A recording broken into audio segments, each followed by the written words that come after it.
While the milder weather is nice for going for a walk, it's not as good for typical wintertime activities. Meteorologist Phil DeCastro joins us now. And Phil, there are a lot of outdoor skating rinks in the Green Bay area and around Northeast Wisconsin. How are those faring?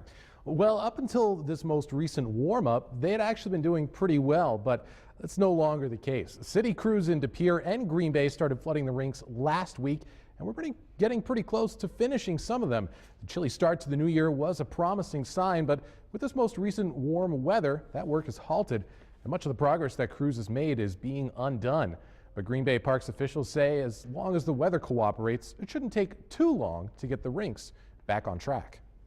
Well, if it's 4 days of warm weather, that sets us back 4 days. If the weather forecasts hold true, next week it looks like it's going to be cold again, and if we can get a full week of ice building next week, we should be looking pretty good for that weekend.